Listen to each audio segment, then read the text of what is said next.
El Señor esté con ustedes.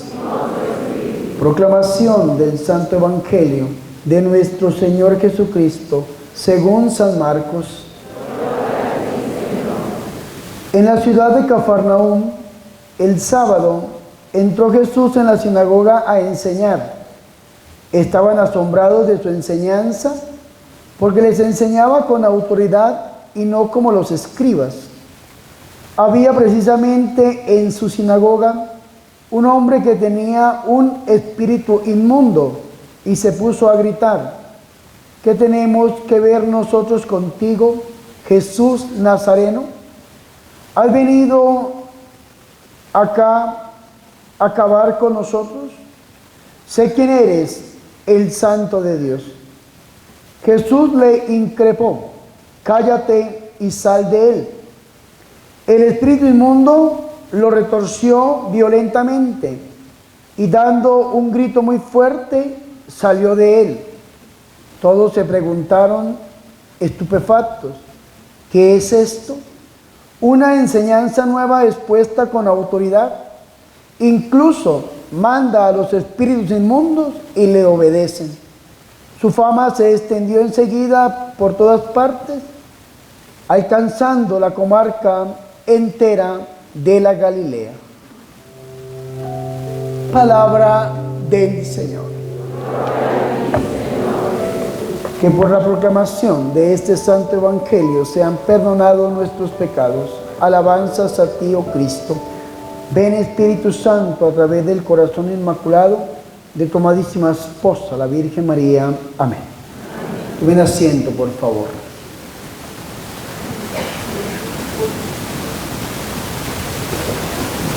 Hemos llegado al final de este retiro, pero en realidad no es el final, sino el inicio de una nueva etapa de nuestra vida, donde tenemos que salir de este lugar a entregarle a los nuestros familiares, amigos, lo que hemos recibido aquí en este lugar.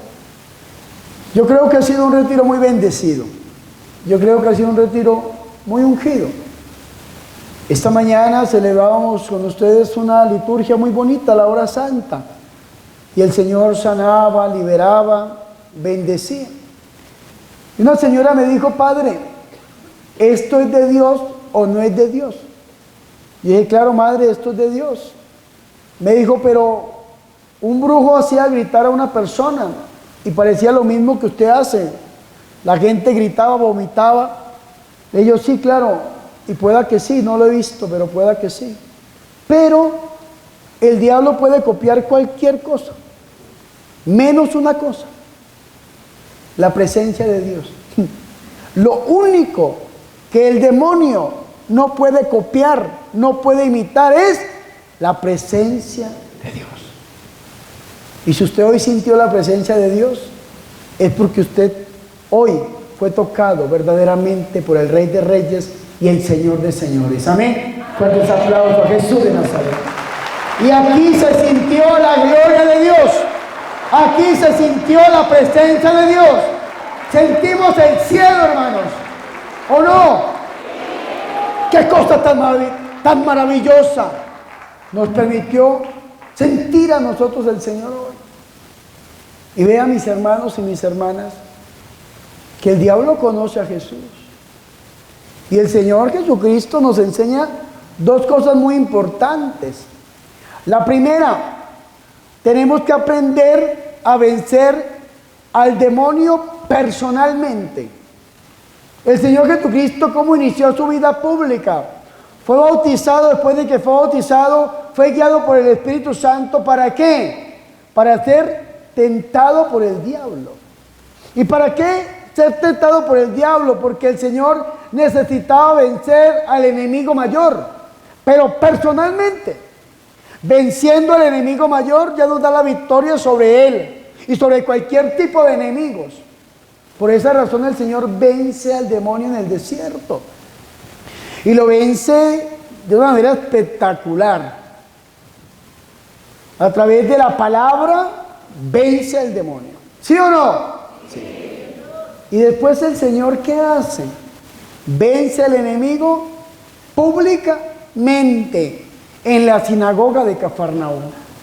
Y eso es importante que lo tengamos en cuenta. Nosotros hoy lo estamos venciendo comunitariamente. Y entonces orábamos y orábamos y orábamos, y el hermano José Luis y el padre Bernardo y el hermano Javier estábamos orando y orando y orando, y el Señor bendecía a su pueblo. Pero también nos toca vencerlo personalmente. ¿Por dónde se nos está metiendo el diablo? Y entonces tenemos que aprender a tener discernimiento para poder vencer al enemigo. Vea que los padres de la iglesia dicen algo bien interesante. Aquel ser que entró en el Génesis como una serpiente, este mismo ser terminó siendo en el Apocalipsis como un dragón. Y usted no puede permitirle al demonio que entre sutilmente a su vida, sino lo tiene que vencer. ¿Y cómo vence usted al demonio? Pues apoyado en el único que lo pudo vencer, que es ¿quién? Dios. Jesús de Nazaret fue el que venció al demonio. El Señor llega a la sinagoga. ¿Qué era la sinagoga? La sinagoga era un lugar de oración. Antes del exilio de la Babilonia, año 587, no existía la sinagoga al interior del pueblo de Israel, solamente el templo. Y en el templo era el lugar de culto y de sacrificios. Pero cuando el pueblo estaba exiliado, después del exilio, cuando el pueblo vuelve del exilio otra vez a la Tierra Santa, entonces aparece la sinagoga, que era un lugar donde se reunían a meditar la palabra, pero no a hacer sacrificios. Los sacrificios solamente eran en el templo, pero como el templo estaba destruido, entonces se dedicaban ¿a qué? A meditar la palabra de Dios, la sinagoga. ¿Y qué día por lo general el pueblo se reunía a meditar la palabra? El sábado, que era el lugar de descanso, el Shabbat, el lugar santo. Hoy en día, ese día santo, ¿cómo se llama? Domingo. Domingo. ¿Y qué significa domingo? Día del Señor, Dominus Dei. Dominus Dei, el día en que resucitó Jesús. Por eso nos reunimos alrededor del altar a celebrar ¿qué? La resurrección de Cristo. Domingo. Hay unos cristianos que se reúnen el sábado. Es una antítesis totalmente, es una incoherencia que un cristiano se reúna un sábado a celebrar la fe. Los viernes se reúnen los musulmanes, los sábados los judíos, y los domingos ¿quiénes? Los cristianos. El cristiano tiene que celebrar su fe el día en que resucitó Jesús. Por esta razón el catecismo, el día de la resurrección le llama el octavo día de la creación. Para los judíos la creación tiene ¿cuántos días? 7.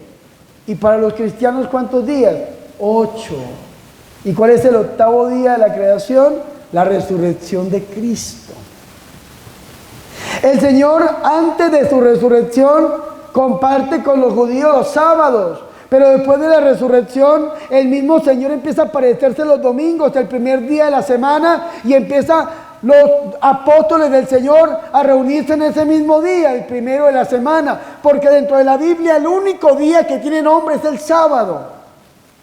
El resto no tiene primero, segundo, tercero, cuarto, quinto, sexto y sábado. Para nosotros los cristianos, todos los días de la semana tienen un nombre, en especial el domingo, que es el Dominus Dei, el día del Señor. ¿Me hago entender o no? El día en que se reúne el pueblo a celebrar la fe, el Señor entra en la sinagoga de Cafarnaúm y pasan 3 cosas interesantes. Primero,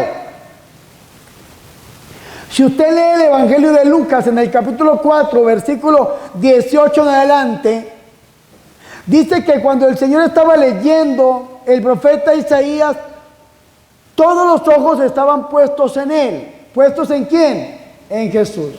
Y eso es interesante, porque cuando el pueblo se reunía en la sinagoga a escuchar la palabra, los ojos estaban puestos en el libro, en el rollo, en la Biblia podemos decirlo. Pero en este caso los ojos estaban puestos ¿en quién? En Jesús, porque Jesús es ¿quién? Sí, pero es el logos, el verbo, la palabra de Dios hecha carne. ¿Sí me hago entender o no? El cumplimiento de todas las escrituras. ¿Cómo se llama? Jesús de Nazaret. Estaban puestos los ojos en él. Segundo, dice la gente, pero ¿qué es esto? Este hombre nos habla a nosotros y nos enseña con autoridad y no como los escribas y los fariseos. ¿Quiénes eran los escribas y los fariseos? Eran los que tenían la autorización, pero no tenían la autoridad. Hay mucha gente que tiene autorización, pero hay poca gente que tiene la autoridad. ¿Quién da la autorización? La organización, la iglesia. ¿Y quién da la autoridad? Dios. ¿Me hago entender o no? Nos habla con autoridad, nos enseña con autoridad y no como los escribas y los fariseos. ¿Usted quiere tener autoridad para predicar? ¿Usted quiere tener autoridad para enseñar? Usted tiene que estar unido a Dios en la oración personal. Y la unidad que usted tenga con Dios en su oración personal, en los sacramentos, es aquello que le da a usted la autoridad. Y cuando la iglesia le dé la autorización, entonces usted va a tener un complemento perfecto. El permiso de la iglesia y la autoridad que viene de Dios. ¿Sí van a entender o no? Es importante que nosotros lo tengamos en cuenta. Pero también esto lo tenemos que iluminar con la primera lectura que hemos escuchado hoy, que fue tomada del libro del Deuteronomio. Y en el Deuteronomio aparece una profecía, que va a venir un profeta que enseñará con autoridad. ¿Y quién es esta persona que vino a hablar con autoridad? Pues el mismo Dios, Jesucristo, Dios hecho hombre, que nos habla con autoridad. Si ustedes se ponen a pensar un ejemplo, en el Sermón de la Montaña de San Mateo. En el Sermón de la Montaña de San Mateo, capítulos 5, 6 y 7, el Señor empieza a dar una enseñanza muy bonita de las 5 grandes enseñanzas que hay en el Evangelio de San Mateo. Y el Señor empieza a corregir ¿a quién? ¿A quién corrige el Señor en el Sermón de la Montaña? ¿A quién? Algunos dicen a Moisés, pero vea que el Señor Jesucristo dice, ustedes han oído que se dijo, ¿sí o no? No matarás, no fornicarás, no robarás, no levantarás falso testimonio. Pero yo les digo, el Señor no está corrigiendo a Moisés. Él está hablando por el mismo Dios, porque Él es Dios. Mira qué bonito esto. El mismo Dios dio una enseñanza en el Antiguo Testamento. Ahora el mismo Dios la está actualizando en el Nuevo Testamento. Y por eso la gente dice, pero ¿quién es este que habla con esta autoridad? Pues ¿quién es? El mismo Dios hecho hombre. Pero no solamente a través de las palabras, sino a través de las obras. Por eso mientras el Señor enseñaba, mientras el Señor predicaba en la sinagoga, en medio de todos estaba un hombre poseído por un espíritu inmundo. Mírenme aquí. Hay 2 clases de espíritus en la Biblia. 2 clases de espíritu. El espíritu inmundo y el espíritu impuro. Repítalo, espíritu inmundo y espíritu impuro. ¿Cómo ataca el espíritu inmundo? Pues a través del mundo. ¿Se acuerdan la tentación? Todo esto te daré si te postras y me adoras. El demonio ataca a través de las apetencias del mundo. ¿Y cómo ataca el espíritu impuro? ¿Cómo ataca? A través de las apetencias de la carne. La impureza en la Biblia se dice porneia, en griego, porneia. Impureza en la Biblia está porneia, y porneia se traduce como pornografía. ¿Quién es el espíritu de impureza? El espíritu que ataca a través de la carne. En este caso el hombre estaba poseído de un espíritu inmundo, es decir, por dedicarse a las cosas del mundo, es que quedó poseído por el demonio. Y vea qué interesante esto, el Señor estaba predicando y se levanta este ser y empieza a gritar. Por esa razón algunas personas nos critican, pero ¿por qué cuando oran la gente grita? Porque están pasando por un problema espiritual. Y dice que se puso a gritar. ¿Y qué decía? ¿Qué tenemos en plural que ver contigo, Jesús Nazareno. Y esto es importante, porque este ser que es el diablo, que Dios lo reprenda, sabe con quién está hablando. Y es tan importante que en el Evangelio de San Marcos solamente 2 personas llaman a Jesús por su nombre. Primero el demonio, que lo conoce, sé quién eres, Jesús, le dice. Y el ciego, cuando el Señor estaba saliendo de Jericó, en San Marcos capítulo 10, versículo 46 en adelante, cuando le dice: ten piedad de mí, Jesús, hijo de David. Uno lo conoce perfectamente y lo abandona, y por eso es diablo, porque abandona a Dios sabiendo a quién abandonó, el demonio. Y otro no lo conoce, pero le grita que tenga piedad, no lo ve, y al final Dios devuelve la vista y lo sigue por el camino. Vea qué interesante es. ¿Qué tenemos que ver contigo? ¿Qué tenemos que ver nosotros contigo, Jesús Nazareno? ¿Has venido aquí a acabar con nosotros? Sé quién eres, el Santo de Dios. Yo me pongo a pensar, ¿quién está hablando ahí? ¿Quién? El diablo, ¿cierto? ¿Sí o no? ¿Quién está hablando?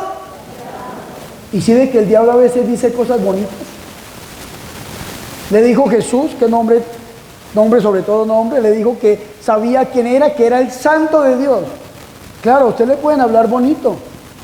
Por esa razón, cuando usted va donde un brujo, el brujo le habla bonito.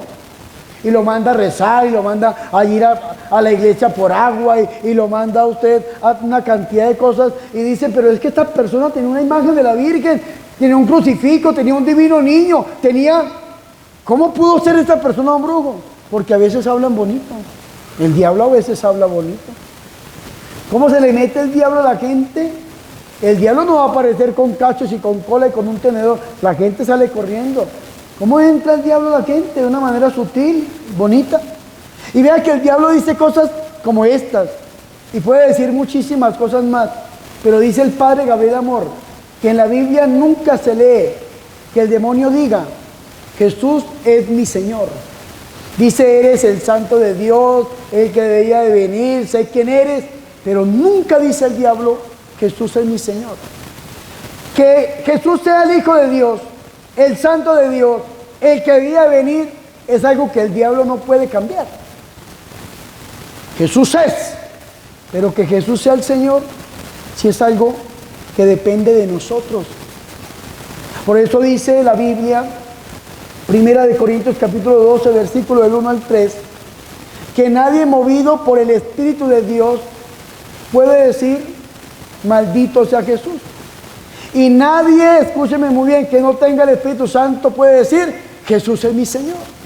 Es un medio de discernimiento. En los exorcismos, cuando una persona está poseída por un demonio, uno le dice: di Jesús es mi Señor, y no pueden.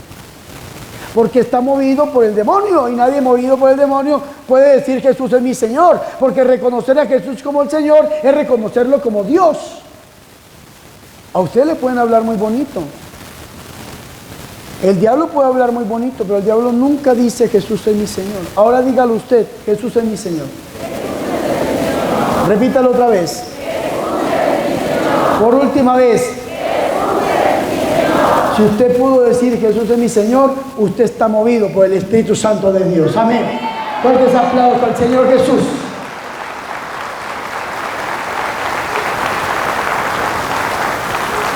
Pero vea qué interesante. El ciego de Jericó empezó a gritar: ten piedad de mí, Jesús, hijo de David. ¿Y qué le decía a la gente? Cállese, cállese. No moleste al maestro, no predique más, no moleste más. Si sigue predicando, le mandamos una carta. ¡Cállese! Eso decía la gente. ¿Pero qué dijo Jesús? Llámenlo, llámenlo. Y el Señor no lo calla, el Señor lo escucha. Pero con este ser estaba diciendo: sé quién eres. Eres Jesús el Nazareno. Eres el Santo de Dios. Has venido aquí antes de tiempo para acabarnos. Y el Señor, ¿qué le dice a este ser? ¡Cállate! calla y enmudece. Una sola palabra. Vea, al diablo no hay que escucharlo y con el diablo no hay que dialogar. Personas que se ponen a invocar demonios y hablar en el espiritismo con almas y con demonios. Ojo con esto, al diablo no hay que escucharlo ni hay que dialogar con el demonio. El mismo Señor Jesucristo le increpa. ¿Saben qué se llama increpar? Ordenar directamente. Cuando ustedes escuchan que yo bendigo los sacramentales, ¿se han escuchado que se hacen dos oraciones? Primero una oración increpando, ordenando, y otra oración deprecatoria, indirecta. ¿Qué significa increpar? Significa regañar. Increpar, dice el diccionario, es regañar. Y en la Iglesia Católica, cuando usted regaña, increpa directamente a un demonio, la Iglesia le pone el nombre de exorcismo. En la Iglesia Católica usted no puede ordenarle directamente a un demonio que se vaya, porque eso es prohibido en la Iglesia para cualquier persona, menos para un obispo.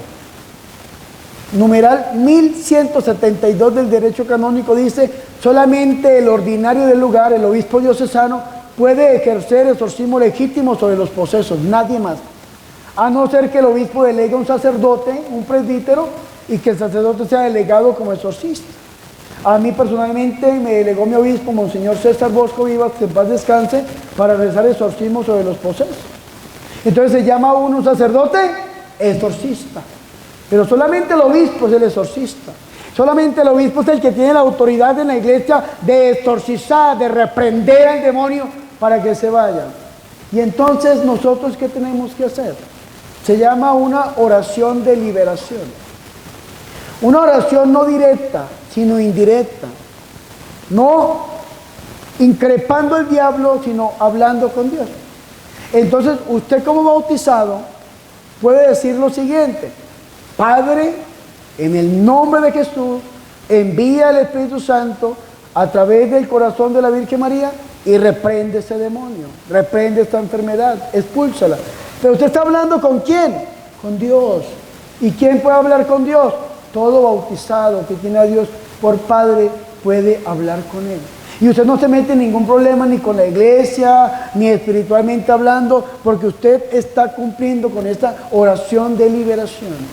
Si ustedes nos escuchan aquí, en estas tarimas, orando, todas las oraciones que yo hice hoy son oraciones deprecatorias.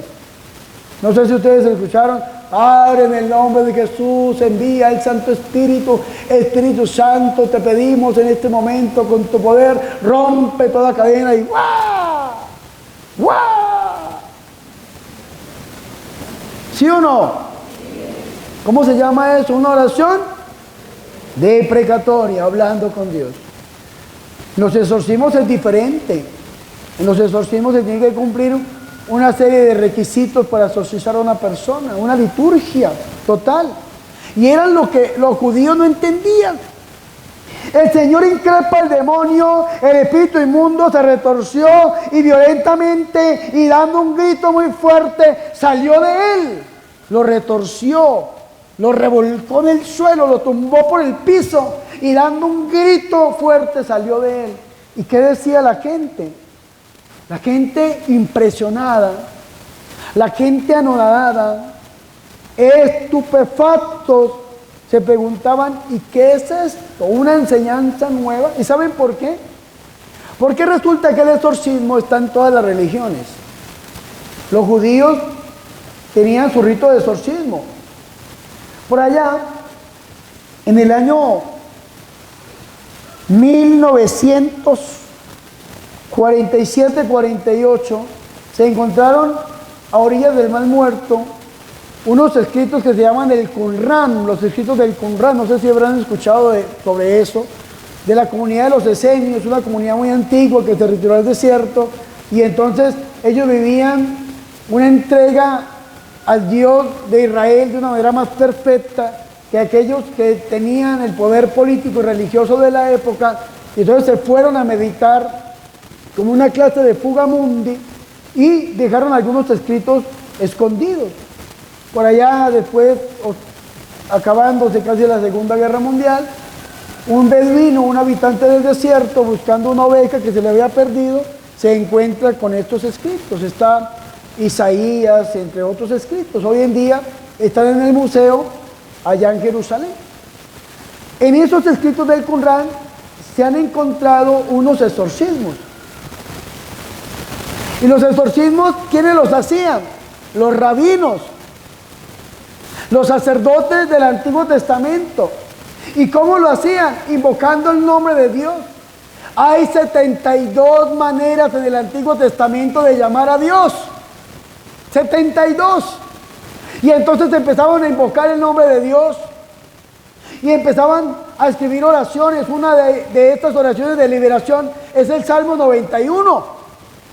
El Salmo 91, pero entonces llamaban a Dios Elohim, El Shaddai, Adonai. De muchas maneras, 72 maneras. Pero vea que Jesucristo no invoca el nombre de Dios. Jesucristo exorciza de una manera diferente.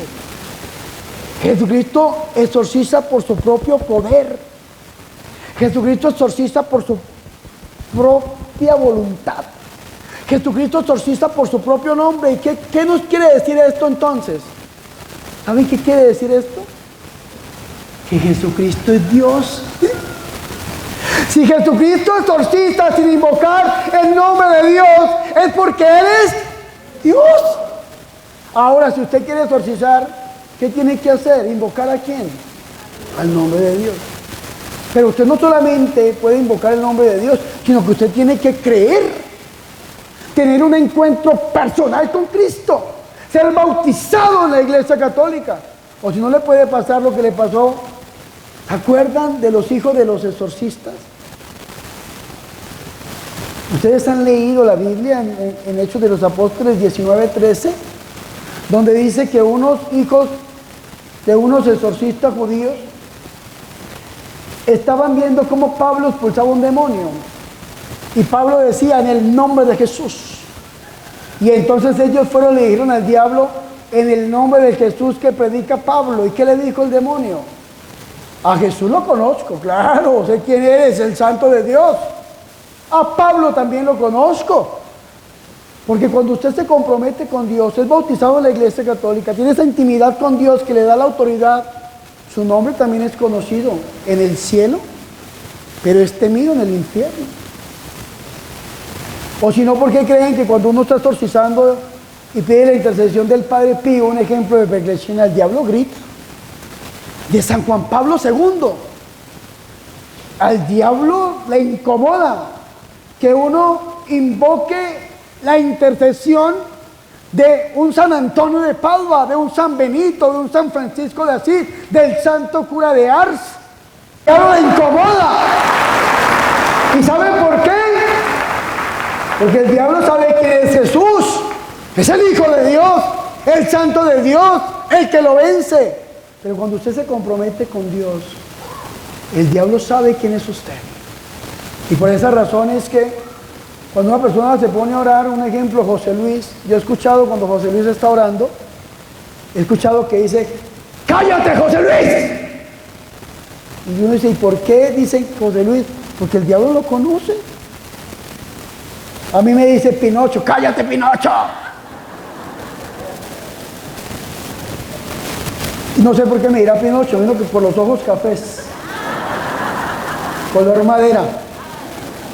Pero me hago entender, Jesucristo expulsa al demonio por su propio poder, porque Jesucristo es Dios. Y nosotros, ¿cómo expulsamos al demonio? En el nombre de Dios. Padre, en el nombre de Jesús y por el poder del Espíritu Santo, te pedimos, expulsa a este demonio. Y Dios, que es Dios y que ya lo venció, es el que va a hacer que ese demonio huya. Y si usted quiere que se vaya más rápidamente, invoque un nombre dulce, santo, agradable, que es el nombre de la Santísima y la Purísima Virgen María. Y voy a decir algo que ojalá me haga entender. Suena raro, pero bonito. El diablo grita en los exorcismos más frente al nombre de la Virgen María que frente al nombre de Jesús. Y algunos dirán, ¿y por qué, Padre? Porque Él no puede cambiar que Jesús sea Dios. Es el nombre que está sobre todo nombre, ante el cual se dobla toda rodilla en el cielo y en la tierra y en los abismos, pero el demonio no puede cambiar eso. Pero el demonio sí trata de cambiar que la Virgen María, siendo una mujer humana de carne y hueso, aunque creada inmaculada, le aplaste la cabeza. Es como si a usted le dijeran el nombre de su peor enemigo y usted supiera que ese enemigo que usted tiene le gana siempre la batalla. Y cuando le nombran a esa persona, usted le da rabia y le dicen, cállese, no me nombre esa mujer. Como cuando el esposo tiene amante y usted conoce el nombre del amante. Y usted se llama Flor y el amante se llama Rosa y a usted le dicen Rosa. Uy, qué cosa tan maluca. Feísimo, ¿no? O que a mí me digan Romer. Uy, me ofende, me humilla. Qué nombre tan asqueroso. ¿Me hago entender o no? Escúcheme muy bien. Cuando una persona invoca el nombre de Jesús, claro, nombre sobre todo nombre. Pero cuando se piden los exorcismos, la intercesión de la Virgen, al diablo le da mucha rabia. Porque aunque él no lo quiera, y aunque no lo quiera aceptar, la Virgen Santísima le pisa la cabeza a Satanás. ¡Aleluya! Fuertes aplausos al Señor.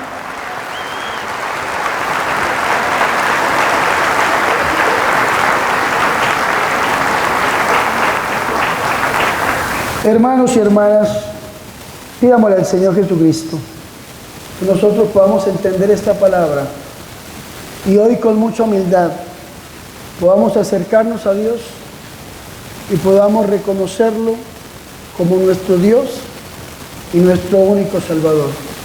Y que salgamos diciendo de este lugar con la Virgen María, Dios es mi Salvador.